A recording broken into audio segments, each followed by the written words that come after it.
70 বার তওবা আমাদের জন্য একটা সুযোগ আল্লাহ রাব্বুল আলামিন দিয়েছেন। নবী পাক সাল্লাল্লাহু আলাইহি ওয়াসাল্লাম নিজে 100 বার তওবা করতেন। তো এই জায়গা থেকে আমাদের উম্মতের শিক্ষা কি?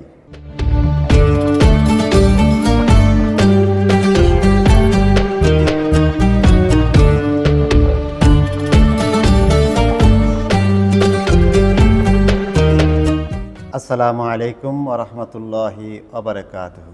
সুপ্রিয় দর্শক, দূরে কাছে, দেশে বিদেশে যিনি যেখানে বসে দৈনিক আজাদী আলোকবর্তিকা দেখছেন, আপনাদেরকে স্বাগতম জানাচ্ছি। আমি জসিমউদ্দিন মাহমুদ। আজকে আমাদের বিষয় তাহাজ্জুদ, তওবা, ইস্তেগফার।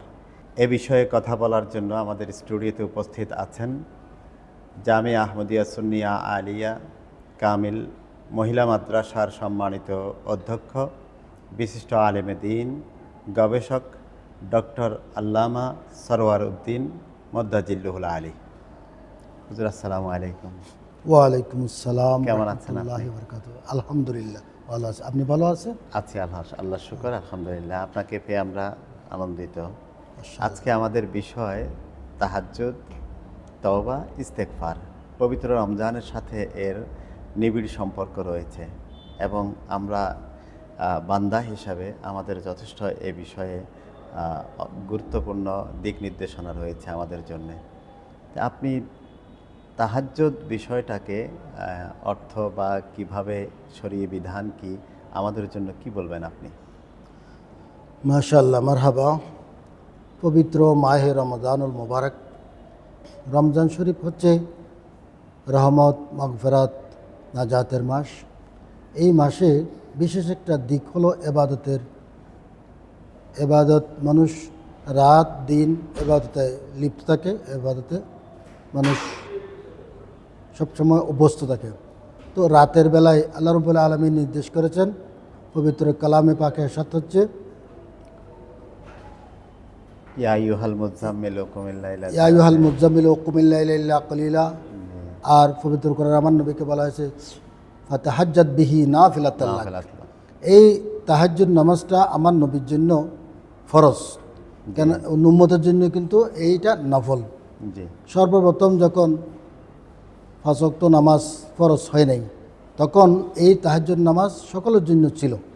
কিন্তু যখন 5 ওয়াক্ত নামাজ, পঞ্চগানা নামাজ মেরাজের রাতে ফরজ হয়, তখন এই তাহাজ্জুদ নামাজটা ফরজ থেকে উত্তোলন করা হয়। এটা আর ফরজ নাই, নফল হিসেবে ব্যবহৃত হয়। মাহে রমজানটা এই তাহাজ্জুদ নামাজের জন্য একটা মোক্ষম সুযোগ। মানুষ যেহেতু সারা রাত ইবাদত করে এবং এই ইফতারকে তারাবির নামাজ আদায় করে, এরপরে পুরো রাত ইবাদত বন্দেগী লিপ্ত থাকে, আবার সেহরির জন্য উঠতে হয়। এই সেহরির জন্য উঠাটা এটা সহজ হয়ে যায়। তাহাজ্জুদ নামাজ 2 রাকাত করে পড়া যায়। আল্লাহর প্যারা মাহবুব প্রায় সময় 8 রাকাত পড়তেন। তো বান্দা 8 রাকাত পড়বেন, 12 রাকাত পড়া যায়, 2 রাকাত করে 4 রাকাত কমপক্ষে। এভাবে তাহাজ্জুদ নামাজ পড়লে মাহে রমজানের জন্য এটা বাড়তে একটা সুযোগ। এবং আল্লাহ রাব্বুল আলামিন যে প্রত্যেক সওয়াবের গুণ বাড়াই দেবেন, 10 গুণ থেকে 27 গুণ, এমনকি 700 গুণ পর্যন্ত বাড়িয়ে দেবেন বলেছেন হাদিসে পাকে। এই তাহাজ্জুদ নামাজ একটা বিশেষ সুযোগ। সেটা আমরা রমজানে তাহাজ্জুদ তো নফল, এটা পড়লে একটা ফরজের সওয়াব পাওয়া যাবে, আবার একটা ফরজ পড়লে 70টার সওয়াব পাওয়া যাবে। মাশাআল্লাহ। এই দৃষ্টিকোণ থেকে রমজানে আমরা এটাকে দারুণভাবে কাজে লাগাতে পারি। মাশাআল্লাহ, এটা অনেক বড় একটা সুযোগ। আমরা বান্দা হিসেবে যে আল্লাহর যে রহমত, মাগফিরাত, নাজাত পাবো, এটা তাহাজ্জুদ দিয়ে যদি আমরা শুরু করি, তাহলে আমাদের জন্য এটা বড় নেয়ামত হবে। এটা আমরা সবাই তাহাজ্জুদ নামাজ আদায় করার জন্য চেষ্টা করবো ইনশাআল্লাহ।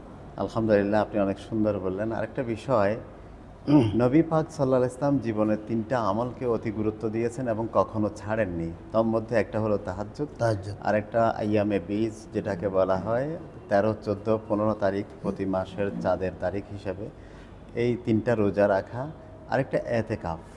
তো এই দৃষ্টিকোণ থেকে আপনি কি বলবেন, আমাদের জন্য কতটা গুরুত্বপূর্ণ মনে করেন? এই মাহে রমজানে অনেকগুলো ইবাদত আছে। অনেকগুলো ইবাদতের মধ্যে এই যে আইয়ামে বীজের রোজা আপনি বলছেন, এটা মাহে রমজান আসার আগে এই রোজাগুলো ফরজ ছিল। মাহে রমজান আসার পরে 30টা রোজার বদৌলতে এইগুলো নফল হিসাবে পরিগণিত। পরিগণিত। রসুল পাক সাল্লাল্লাহু আলাইহি ওয়াসাল্লাম সারা বছর এই রোজাগুলো পালন করতেন। উম্মত হিসেবে আমাদের জন্য সেটা প্রযোজ্য।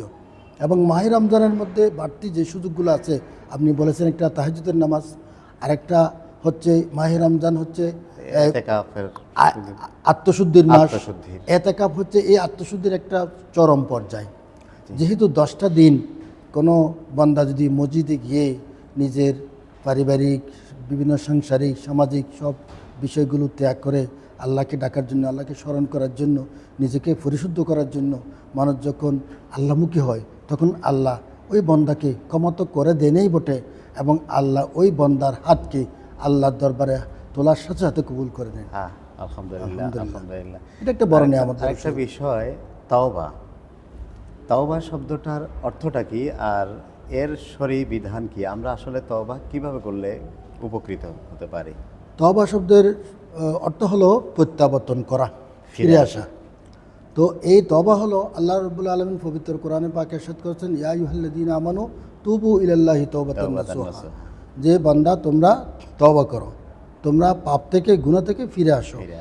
এই তওবা ফিরে আসা তখনই কার্যকর হবে যখন ওই পাপের দিকে, ওই কাজের প্রতি ফিরে না যাওয়া। এটা কেউ যদি দৃঢ়ভাবে এরকম তওবা করে যে আর কোনো দিন আমি ওই পাপের পথে যাব না, আল্লাহ রাব্বুল আলামিন তার তওবা কবুল করে নেন। এবং এই তওবা করার ফলে বান্দা এরকম হয়ে যায় যেমন তার জীবনে কোনো গুনাহই ছিল না। আল্লাহ রাব্বুল আলামিন তার পাপগুলোকে মোচন করে এবং পুণ্যে পরিণত করে দেবেন।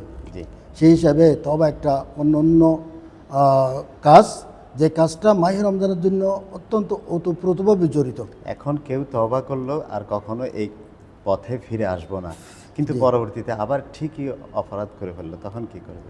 এটা আল্লাহর পবিত্র কোরআনে সেটাও সমাধান দেওয়া হয়েছে। আল্লাহ রাব্বুল আলামিন ইরশাদ করেছেন, লা তাকনাতু মির রাহমাতিল্লাহ ইন্নাল্লাহা ইয়াগফিরু যুনুবা জামিআ ইন্নাহু হুয়াল গফুরুর রহিম। হে বান্দা, তুমি আমার রহমত থেকে নিরাশ হইও না। আমরা বান্দা হিসেবে গুনাহ করেছি, আমরা যখন তওবা করব, আমরা যদি আবার খালেস নিতে আল্লাহর দরবারে গিয়ে কান্নাকাটি করব, চোখের পানি ফেলাবো, তখন আল্লাহ রাব্বুল আলামিন অবশ্যই আমাদেরকে কবুল করবেন, আমাদের গুনাহ তো মাফ করবেন, আল্লাহর রহমত থেকে নৈরাশ করবেন না। এরশাদ হয়েছে 70 বারও যদি ক্ষমা চাওয়া হয়, 70 বারও যদি অপরাধ করে ক্ষমা চাওয়া হয়, আল্লাহ রাব্বুল আলামিন ক্ষমা করে দেন। এটাকে আপনি কিভাবে ব্যাখ্যা করবেন? আলহামদুলিল্লাহ, এটা অনেক বড় একটা বান্দার জন্য সুখবর। যেহেতু বান্দা গুনাহ করবে, শয়তানের প্রলোভন করে, আল্লাহ তো পবিত্র কালামে ইরশাদ করে দিয়েছেন, ইন্না শাইতানা লিল ইনসানি আদুব্বুম মুবিন। প্রকাশ্য দুশমন আমাদের সাথে লেগে আছে। এই বান্দা তো শয়তানের ধোঁকায় পড়ে সবসময় অহরহ আল্লাহর থেকে দূরে সরে যাচ্ছে। আল্লাহর বিমুখতা, আল্লাহকে ভুলে যাওয়া এবং আল্লাহর অবাধ্য হওয়া আমরা প্রতিনিয়ত করছি। তারপরে যখন আল্লাহর কাছে গিয়ে বান্দা খালেস নিয়তে চোখের পানি ফেলে, মাহে রমজান বিশেষ একটা সুযোগ, সেই জন্য আমি বারবার বলতেছি, এই সুযোগে যদি কেউ আল্লাহর দরবারে কান্নাকাটি করে, তওবা করে এবং তাহাজ্জুদ নামাজ পড়ে আল্লাহর কাছে হাত তোলে, আল্লাহ রাব্বুল আলামিন অবশ্যই 70 বার হলেও তাকে মাফ করে দেবেন বলে আল্লাহর ঘোষণা। আমরা 70 বার তওবা আমাদের জন্য একটা সুযোগ আল্লাহ রাব্বুল আলামিন দিয়েছেন। নবী পাক সাল্লাল্লাহু আলাইহি ওয়াসাল্লাম নিজে 100 বার তওবা করতেন। তো এই জায়গা থেকে আমাদের উম্মতের শিক্ষা কি? মাশাআল্লাহ, আপনি খুব সুন্দর একটা প্রশ্ন করেছেন। আসলে রসুল পাক সাল্লাল্লাহু তাআলা আলাইহি ওয়াসাল্লামকে আল্লাহ অনেক কিছু দান করেছেন। আল্লাহ বলেছেন, ওয়ালা সাউফা ইউতিকা রাব্বুকা ফাতারদা। ইয়া রাসূলুল্লাহ, আপনাকে এত দেব যে আপনি খুশি হয়ে যাবেন। তো এটা দেওয়ার অর্থ হলো আল্লাহ দিয়েছেন, ইন্না আ'তাইনাকাল কাউসার, কাউসার দান করেছেন। আল্লাহর পেয়ারা মাহবুব রসুল পাক সাল্লাল্লাহু আলাইহি ওয়াসাল্লামের কোনো গুনাহ ছিল না। রসুল ছিলেন মাসুম, বেগুনাহ। তারপরেও রসুল পাক কেন এই তওবা করতেন? এর অর্থ হলো রসুল পাক এটা উম্মতকে শিক্ষা দিয়েছেন যে উম্মত না হলে তওবা করবে না, উম্মতকে শিক্ষা দিয়েছেন। এবং রসুল পাক সাল্লাল্লাহু আলাইহি ওয়াসাল্লামকে আয়েশা সিদ্দিকা রাদিয়াল্লাহু তাআলা আনহা একদিন আম্মাজান বললেন, ইয়া রাসূলুল্লাহ, আপনি তাহাজ্জুদ নামাজ পড়তে পড়তে আপনার পা ফুলে যায়, আপনি এত কষ্ট কেন করতেছেন? আপনাকে তো আল্লাহ সব কিছু দিয়ে দিয়েছেন। আল্লাহ রসুল তার উত্তরে বলেছিলেন, আমি কি কৃতজ্ঞতা বোধ করবো না আল্লাহর প্রতি? কি আমি আল্লাহ যে আমাকে এত দিয়েছেন তার শুকরিয়া আদায় করবো না? এটা দ্বারা বোঝা যায় আল্লাহর পেয়ারা মাহবুব কতটা কৃতজ্ঞ ছিলেন আল্লাহর প্রতি। এবং বন্দাকে এটা শিখিয়ে দিয়েছেন, যত বন্দা তওবা করবে তত আল্লাহর নিকটবর্তী হবে, তত এরকম। এই হাদিসে পাকে একটা বিষয় আসছে, এই বিষয়ে যে রাসূল পাক সাল্লাল্লাহু আলাইহি ওয়াসাল্লাম ইরশাদ করেছেন, বন্দা যখন তওবা করে তখন বন্দা এভাবে হয়ে যায় যে কোনো মা যদি তার সন্তানকে হারিয়ে ফেলে, ওই হারানো সন্তান পাওয়ার পরে যে আনন্দ যার মধ্যে তার মধ্যে হয়, আল্লাহর পেয়ারা মুহাম্মদ রাসূলুল্লাহ সাল্লাল্লাহু আলাইহি ওয়াসাল্লাম ইরশাদ করেছেন, আল্লাহও ঠিক সেভাবে খুশি হন আল্লাহু আকবার। বান্দার তওবা কবুল করে। আরেকটা বিষয়, প্রত্যেক মানুষ তো অপরাধী, যারা তওবা করে তারা উন্নত দরজায় পৌঁছে যেতে পারে। তো সেই দৃষ্টিকোণ থেকে যেমন একটা হাদিস শরীফে এসেছে হযরত আয়েশা সিদ্দিকা রাদিয়াল্লাহু তাআলা আনহা থেকে বর্ণিত হাদিস, এখানে বলা হচ্ছে যে তাহাজ্জুদটা পড়লে যেভাবে উপকার পাওয়া যায় সেটা হলো, একজন পুরুষ যদি তাহাজ্জুদ পড়ে, স্বামী তাহাজ্জুদ যদি পড়ে আর স্ত্রীকে যদি ডেকে তুলে তাহাজ্জুদ পড়ার জন্য, স্ত্রী যদি না ওঠে তখন মুখে যদি পানি ছিটা দেয়, তাহলে সে উত্তম আল্লাহর দরবারে। জি, আবার কোনো স্ত্রী যদি তাহাজ্জুদ পড়ে এবং স্বামীকে ডাকে, স্বামী যদি উঠতে না চায় বা করে গড়িমসি করে, তখন স্বামীর মুখে পানি ছিটা দেয়, তাহলে এটা আল্লাহর দরবারে খুবই পছন্দের। খুব পছন্দ হয়ে যাবে। তো এই জায়গা থেকে আমরা কি মেসেজ পেতে পারি?